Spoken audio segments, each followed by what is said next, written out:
Did you know that pwede kayong mag-withdraw or cash out from GCash for free? What? Stay tuned to find out how.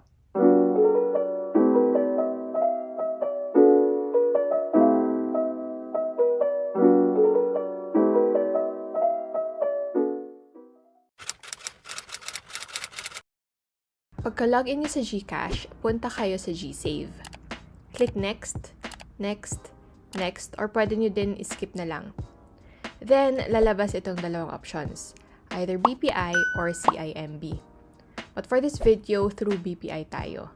By the way, kailangan meron na kayong existing BPI account and na-register nyo na sa BPI online app. If wala, pwede nyong i-check yung video ko na to. Click on My Save Up by BPI.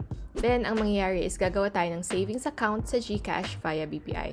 From now on, for the rest of the video, ang term natin sa account na to is My Save Up account.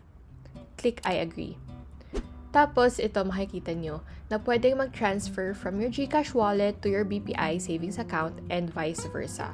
And ito ay magagawa natin for free. Aside from that, makakatanggap pa tayo ng interest and mawi-withdraw natin from our account via ATM.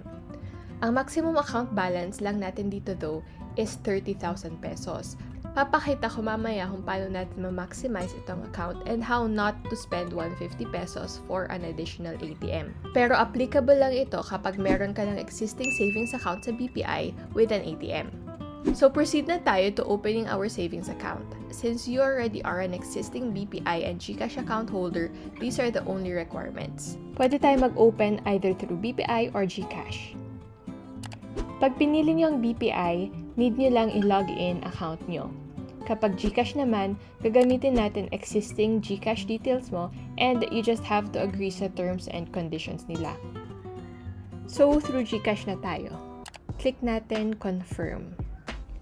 Make sure na once nakagawa na kayo ng account, need nyo i-fund to within 30 days para maging active yung account.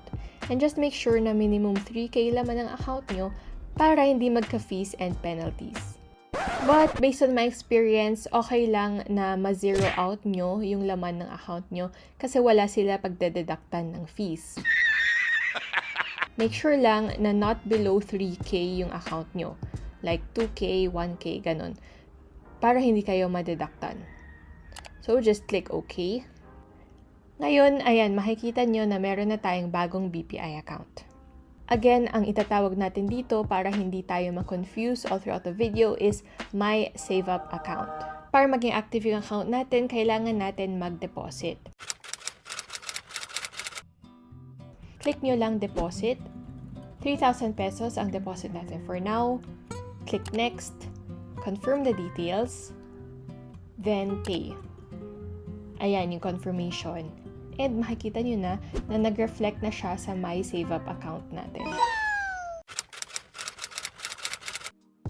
Now, after natin gumawa ng account, next thing na kailangan natin gawin is pumunta sa BPI online website. Take note sa website nila at hindi sa app. So, open your browser and type online.bpi.com.ph, then log in.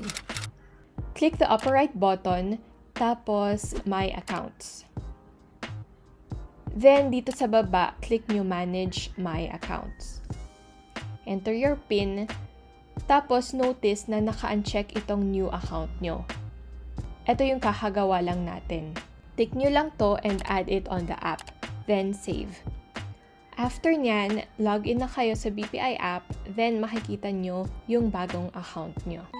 Which is again, yung My Save Up account.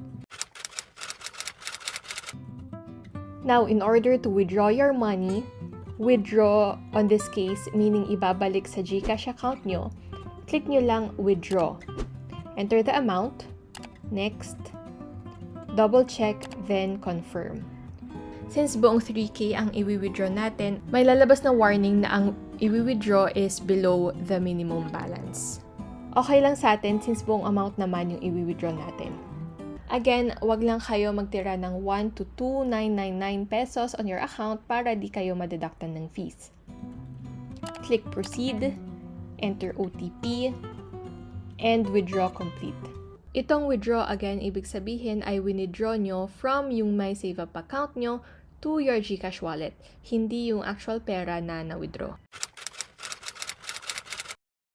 Ngayon, in order to withdraw, to turn your digital money to physical money, make sure na meron kayong existing BPI ATM account aside from dun sa kaka-create natin. Ang gagawin natin is to transfer money from the new account na ginawa natin to our other savings account. Okay, makikita nyo dito, nag-deposit ako from GCash ng 5K sa My Save Up account ko. Click, then transfer. Transfer from your My Save Up account. Amount is 5,000 pesos. Transfer to own.